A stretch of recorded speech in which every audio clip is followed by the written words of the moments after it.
Hi, hello. For today's video, I'm going to show you guys just the basic mechanics of a raid and walking you through how to possibly solo a raid or just the fundamentals of what's actually happening in a raid. Now, if you already know how to do raids and all that stuff, then this video is not for you. But I have been making these raid builds of these Pokemon, and I'm going to show you how I did Cinderace solo, and I'm going to walk you through this. Now, the main reason I am doing this is because future raids are going to exist. And it's important to understand fundamentally what is happening so you can make the right choices. I don't think we're taught in a Pokemon game about speed or about a -6 defense or about proper use of light screen. There's a lot of complexities to Pokemon. And so I wanted to take a moment and kind of break down the entire raid. Now, while I will be soloing Cinderace here, I do make mistakes. And that is why I'm actually using this footage to show you that even with mistakes, I was able to beat Cinderace. And I am using the Armarouge build that I built. Now, I know that some people might be like, oh, I soloed it with Slowbro or I soloed it with this Pokemon. That's totally fair and that's totally viable. But a really important thing I want to talk about during this video is the shield mechanic. A bunch of trainers out there did one-shot Cinderace using a stored power method. We're going to be in situations in the future where it's just not always possible to one-shot a boss. There is no flying type stored power. There is no dark type stored power. And so I think it's important to understand what your options are during a raid. While my raid builds are normally for group play, I built an Armarouge to work with a support Slowbro and to work with a support Pelipper, and all of those Pokemon work together in a group setting. I know that some people don't have friends, so they're going to play solo. Let's break this down. So again, we're using Cinderace here, but everything I'm explaining can be pretty much applied to all 5-star, 6-star, 7-star raids going forward. And I hope that this helps understand like why I build Pokemon in a certain way. Now, we do know that Cinderace is a fighting type with fire type moves. We know Cinderace's moves here, and we know that it bulks up. Now, I am playing with computers. Like I said, I am solo. And I will say we got really lucky in our computers that we have an Intimidator. I'm actually going to pause here. So ideally, hopefully, if I edit this correctly, on the screen, you're going to see I'm going to manually put the boost here so we can actually understand what's happening. Before we even get to attack, the Staraptor is going to Intimidate, which brings Cinderace's physical attack stat down to -1. It starts at 0. And then Cinderace is going to bulk up. So it's going to go back from -1 to a +1, which puts it back at 0. And then its defense stat, which starts at 0, is going to go to +1. And Cinderace gets to go twice. Obviously, a lot of these raid bosses get to do 2 things at once. So it's going to bulk up. It's going to bulk up, and then it's going to attack. The nice thing about playing with NPCs is, from my experience, the NPCs will always defense cheer turn 1. That's the very least that they will do. But this is actually something that you should be doing in all your raids. Either, well, you don't have to do it solo because the NPC is going to do it solo. But in a group setting, one of the 4 of you should be defense cheering turn 1. And the reason for that is because it gives you more time to properly set up. And it also gives you more time to heal in a situation where the raid boss is going to take 1, 2, 3 turns right away and do a bunch of damage. So what I'm going to do turn 1 is I'm going to set up Reflect. There is Reflect and there is Light Screen. Reflect is going to be for physical damaging moves, and Light Screen is going to be for special moves. Now, there is absolutely no reason to ever use a Light Screen in this situation, which I did see players do during the first round of Cinderaces. And the reason you don't need to use Light Screen is because Cinderace doesn't have a single special move. It only has physical moves. So the great thing about Reflect is it not only lasts 5 turns, it affects your entire team. It will reduce the amount of damage by about 1/3 coming in.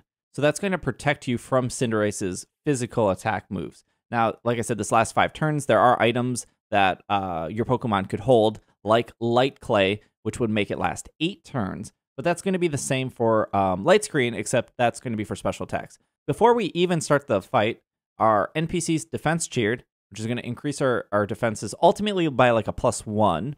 We're going to Reflect right away to then protect ourselves, but also to protect our teammates and reduce about 1/3 of the damage coming in.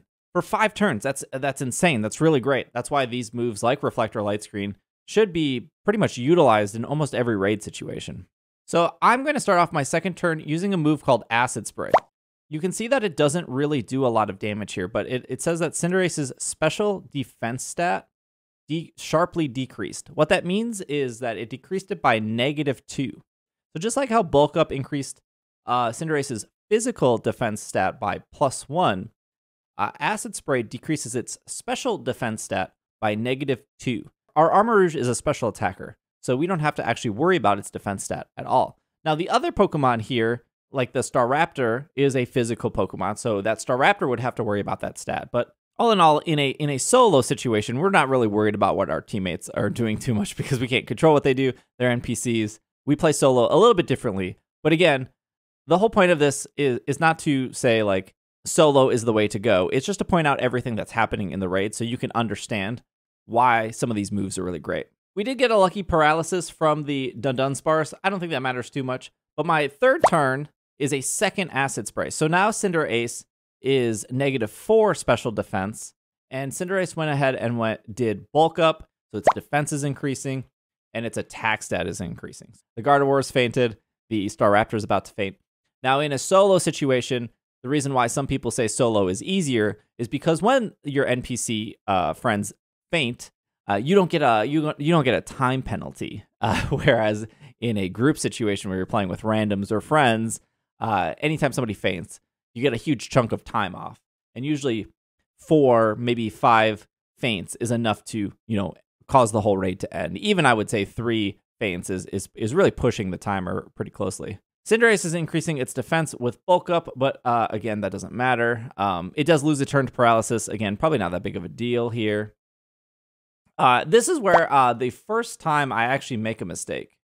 For whatever reason, the game sometimes moves your cursor back. I didn't know this until trial and error. I wanted to Acid Spray one more time. If we're keeping track, Cinderace's special defense stat is -4. I wanted to Acid Spray one more time to bring it down to -6, which is the lowest it can actually go. But I accidentally misclicked because I wasn't paying attention, which is totally okay because we're still able to defeat this raid by making a mistake like this. And I ended up using Expanding Force. Now, Expanding Force is a super effective move. It is a Psychic type move. But we're not on Psychic terrain, so it's not going to do as much damage as it would. But Cinderace is still -4. We're going to see how much damage it does here. A really good chunk. It goes ahead and hits us. You can see how little damage it's doing because of our Reflect and because of everything else happening. Now, Cinderace is putting up its shield. When the shield goes up, ultimately, it makes the raid harder. There are things you cannot do when the shield goes up. For example, you wouldn't be able to taunt Cinderace when the shield goes up. Taunting would prevent Cinderace from using a move like Bulk Up, but now that it's behind the shield, you can't taunt it. You also can't use a move like Thunder Wave because the shield is up. There are ways around the shield, which I think is what we're going to talk about, which is important. But ultimately, I think one of the reasons why people try to go for a one-shot strategy is because they don't want to deal with the shield. And that's one of the reasons why I'm making this video is because we might not always be in that situation. We might not be in a situation where we could possibly one-shot the boss because that depends on the boss's type, the moves it knows. If Game Freak decides to make the shield pop up sooner, change just the mechanics on the back end. They gave a Pokemon like Charizard 8 moves. They gave a Pokemon like Cinderace 5 moves. They can do a lot of things on their end. And like I said, like a move like Stored Power can do a lot of damage. It just happened that Cinderace is fighting type, and there were really bulky psychic type Pokemon that could learn Stored Power and do a ton of damage. But that's not always going to be the case. So I think it's important we understand how the shield is working.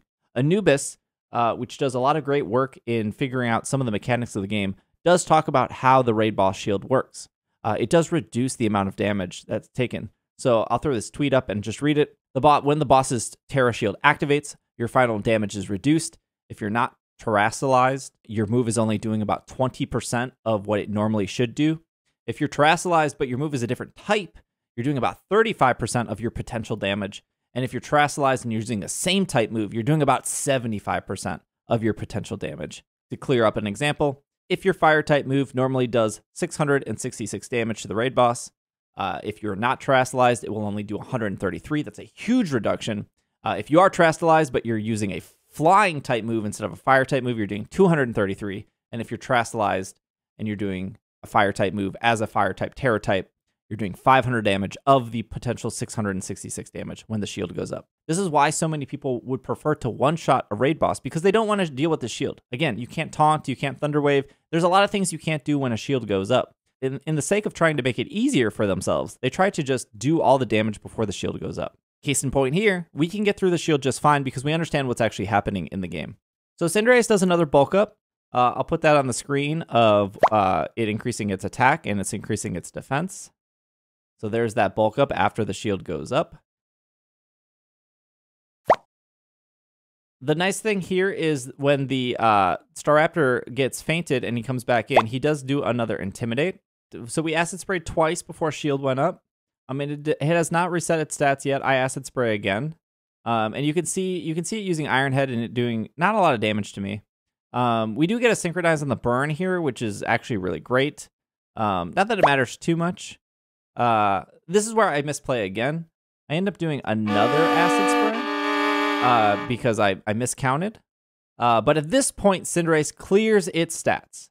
And this is a pretty important thing to note. The raid boss is always going to do this. The raid boss is always going to, at some point, if you don't one-shot it, at some point the raid boss is either going to clear the stats on your side or the stats on their side. It's going to clear its negative stats. It's still going to have the bulk up stats. At this point, I think it should say on screen. It should be plus 3 defense or plus. And a lot of raid bosses are going to do this when shield goes up. Also, if you're on your side and you're using moves like Nasty Plot or Iron Defense or Swords Dance, the raid boss can clear those too. I think there was some frustration of people playing with stored power Slowbro, and you would see this stored power Slowbro use 3 Iron Defenses, 3 Nasty Plots, and then all of a sudden, in 6 turns, which is a long time, the raid boss clears all of those stats, and then the Slowbro ends up doing no damage.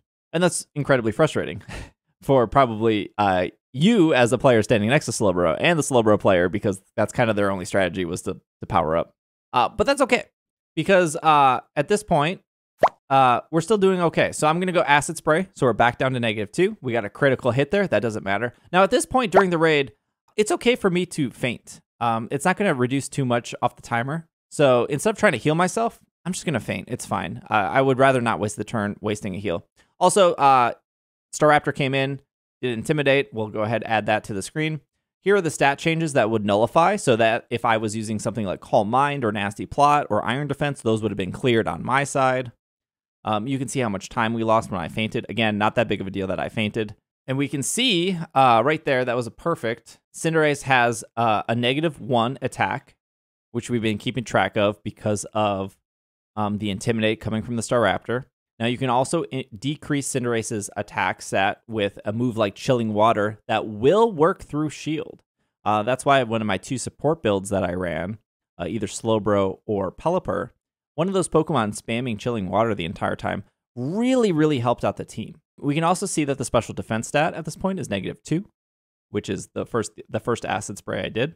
And we can see the 3 bulk ups that Cinderace did earlier, which would have increased its attack, but Staraptor's keeps intimidating it every time it faints, which is helpful. But we can do that manually with something like Chilling Water. But we don't care about the defense because we're not a physical attacker. So in this situation, that's totally fine. This would affect a situation maybe like Ceruledge or Azumarill. Those are physically attacking Pokemon. So with a defense of +3, those Pokemon would do significantly less damage because the defense stat is +3. So we're going to go back to our strategy of we're going to first set Reflect. It's been more than 5 turns, so we want that physical defense boost to exist. And then we want to go back to our Acid Spray. So we're going to Acid Spray one more time here. It's going to bring Cinderace's special defense down to -4. And I think I misclick again. Oh, I don't misclick. Okay, perfect. And then we Acid Spray one more time. So now Cinderace is at -6, and we were able to do that in 3 turns.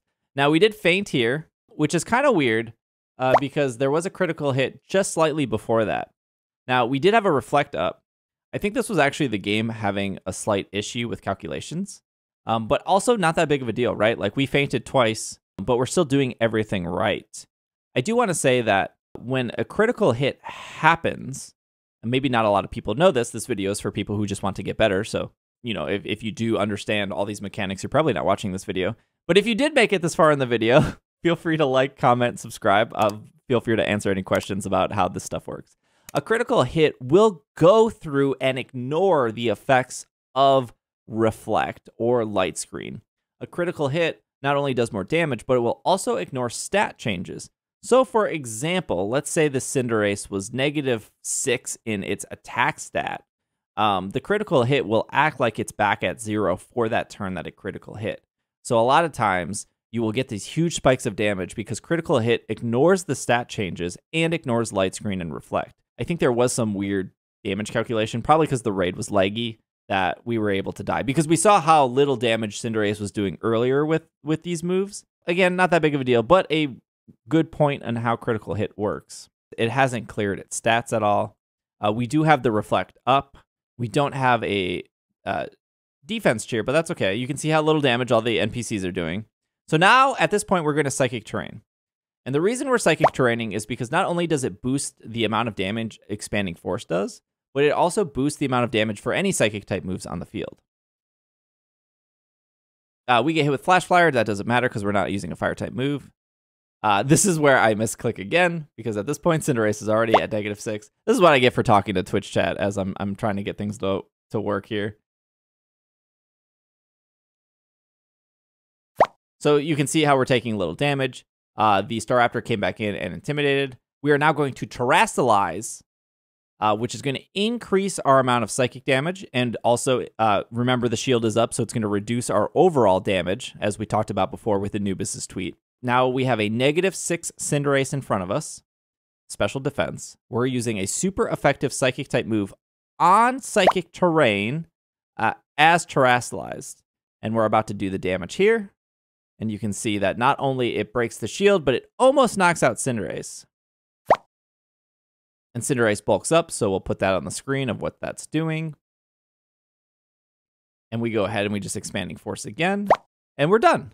So there are moves like Acid Spray or Chilling Water that will affect Cinderace or any other Pokemon through the Raid Shield. And that's really important to know. So the takeaway from this is that we always want to use moves that boost our stats or decrease their stats in some beneficial way. Obviously, in a situation where there would have been another Armourouge standing next to us, they would have been able to do the same amount of damage I was doing because of the Psychic Terrain, and because they also take advantage of the Acid Spray that I was doing. In fact, they could help Acid Spray, and we could get that done sooner if somebody's standing next to us. Normally, you just don't want to go into a raid and hit the move Crunch over and over and over again. Or maybe if you're using a Mimikyu with Play Rough, you just don't want to hit Play Rough. You would probably want to use a move like Swords Dance first to increase your attack and then do damage. Or what I was doing is decrease their defense stat, either special or physical, depending on what kind of attacker you are. I really try to build Pokemon around a team effort, because a Reflect benefits everyone on the team. A Chilling Water benefits everyone on the team. If your Pokemon has Intimidate against a physical Pokemon, that benefits everyone on the team. Something like Psychic Terrain, especially against a fighting Pokemon. Ideally, you bring Psychic Pokemon. Psychic Terrain benefits everyone on the team. So you can see there's a pattern there. There's synergy that can work between your teammates. Now, in this situation, there wasn't a lot of synergy because we were working with NPCs and what they were doing. But even with the amount of times I think I misplayed 3 times, I wasn't counting my Acid Sprays properly, or I accidentally used Expanding Force too early, we still really had no problem defeating Cinderace. Now, there could be RNG, right? Like, Cinderace could get a bunch of critical hits and be able to take us down a little bit quicker. There could be possibilities where there's not an Intimidator in that situation. But that doesn't take away the things you should be doing in a raid, right? You could do everything right and still get critical hit 3 times in a row. That's possible, but you shouldn't beat yourself up about that. That's just RNG. You could also do a lot of things wrong and get lucky because RNG is on your side, and you were the one that got critical hits.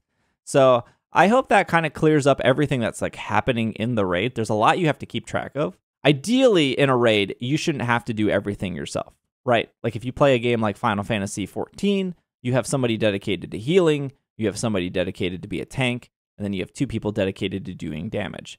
Kind of think of Pokemon that way. Now, that's going to be hard with random players, but in a situation where Armourouge should be the damage dealer, you can have a Pokemon controlling Cinderace's or any other Pokemon's attack with Chilling Water.